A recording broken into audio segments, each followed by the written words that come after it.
Pakistan astrological academy और AQTV के ज़ेर एहतमाम हर साल जनवरी में एस्ट्रोलॉजी क्लासेस का एहतमाम किया जाता है। आप दुनिया भर में कहीं भी मुकीम हो, इन एस्ट्रोलॉजी क्लासेस का हिस्सा बन सकते हैं। AQ जेमस्टोन्स असली, मुस्तनद और मयारी जेमस्टोन्स का बाएतमाद इदारा दुनिया भर में आपके डोर स्टेप पर। AQ gemstones.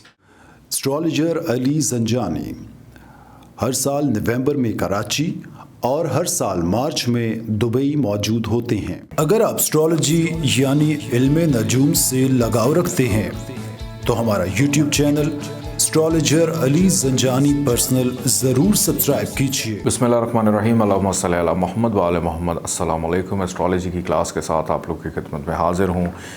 आजकल हम लोग डिस्कस कर रहे हैं साढ़े के हवाले से। साढ़े का जो फर्स्ट फेज़ है, पिछली क्लास में मैंने डिस्कस किया। साढ़े बेसिकली ये वर्ड है 7.5 साल कहा जाता है कि आपके पैदाइशी जायचे के मुताबिक कि जब आप पैदा हुए उसके मुताबिक मून जिस भी हाउस में मौजूद था और ट्रांजिट पोजीशन के अंदर कि करंट पोजीशन में सैटर्न जो है वो अगर मून से एक हाउस पीछे आकर बैठ जाए तो साढ़े का आगाज़ हो जाता है। ये उसका पहला दौरानिया है। आज हमने गुफ्तगू करनी है कि आपके पैदाइशी जायचे में या किसी के भी पैदाइशी जायचे में कोई भी असेंडेंट है, कहीं पे भी मून प्लेस्ड हो सकता है। वहाँ पर मून के हाउस में जहाँ पर मून मौजूद है पैदाइशी जायचे में और करंट पोजीशन में सैटर्न उसी हाउस में चला जाए जहाँ पर पैदाइशी तौर पे आपका मून प्लेस्ड है, तो ये साढ़े का वो दरमियानी अरसा होता है जिसको दरमियान वाला पीरियड यानी पीक पीरियड कहा जाता है। कि इस अरसे के अंदर ये जो 2.5 साल हैं ये सबसे ज़्यादा वर्स्ट यानी सबसे ज़्यादा ख़राब तस्वुर किए जाते हैं। अगर पैदाइशी जायचे में मून या सैटर्न ये दोनों नीच के हों, हबूद के हों, तो फिर तो इतनी ख़राबी पैदा हो जाती है कि साहिब जायचा को सर उठाने का भी वक्त नहीं मिलता। कई दफ़ा तो उसकी इतनी मायूसी बढ़ जाती है कि वो जैसे एक बंद गली में दाखिल हो गया कि कोई रास्ता एक तवील अरसे तक, एक 7.5 साल तक उसको समझ नहीं आती कि उसकी ज़िंदगी के साथ आखिर हुआ क्या है। बहुत सारी एग्जांपल्स आप लोग के सामने होंगी कि एक अच्छा खासा बिजनेसमैन सारी ज़िंदगी बड़ी कमाल की ज़िंदगी गुजारी, बड़े कमाल के उसकी डिसीजन पावर थी, लेकिन एक ऐसा अरसा उसकी ज़िंदगी में आया कि वो बिल्कुल मफलूज हर लिहाज से होकर रह गया।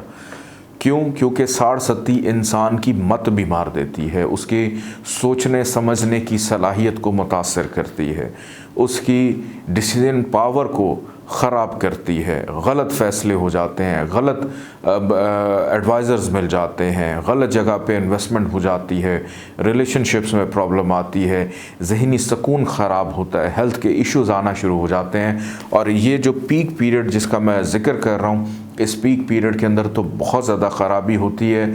इस पीक पीरियड के अंदर जितना ज़्यादा से ज़्यादा ज़ोहल के सैटर्न के आप सदक़ात दे सकें उतना ज़्यादा बेहतर होता है अगर किसी के भी जायचे में ये पीक पीरियड चल रहा हो।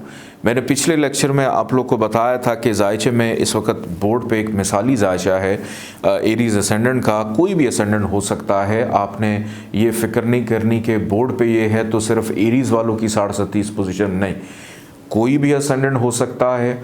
जायचे में कहीं पर भी मून प्लेस्ड हो सकता है।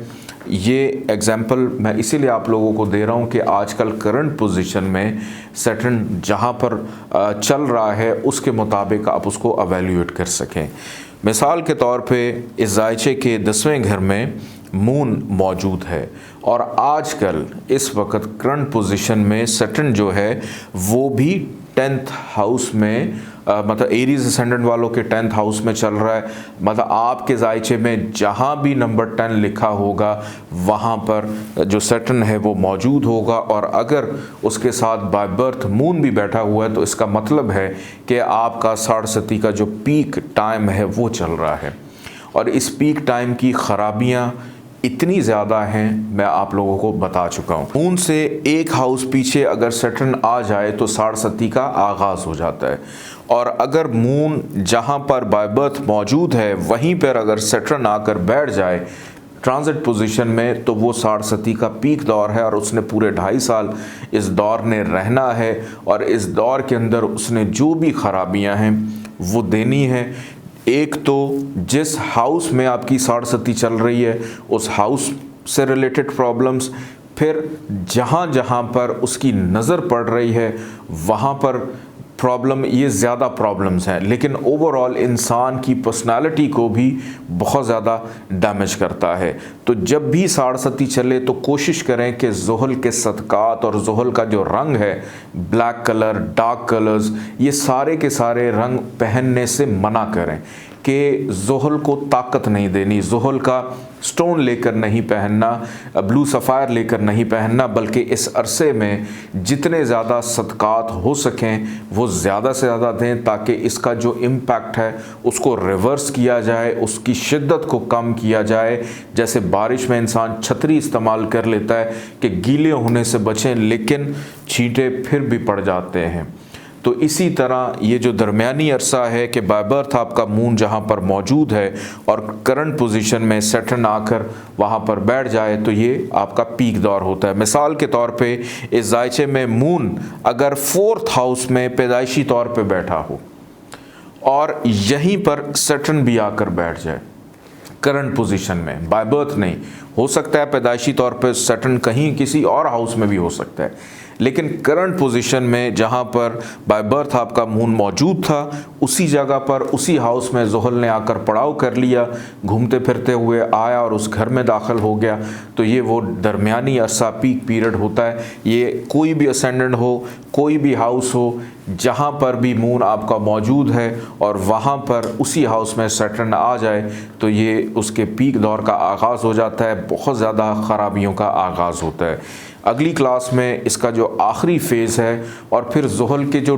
ढाइया, इसको हम कहते हैं कि 2.5 साल का एक और अरसा भी होता है कि जिसमें इस पोजीशन से हट के भी आपको कुछ प्रॉब्लम्स मिलते हैं, उस बारे में भी आप लोगों से मैं डिस्कस करूंगा। इजाज़त दीजिए, अल्लाह हाफ़िज़।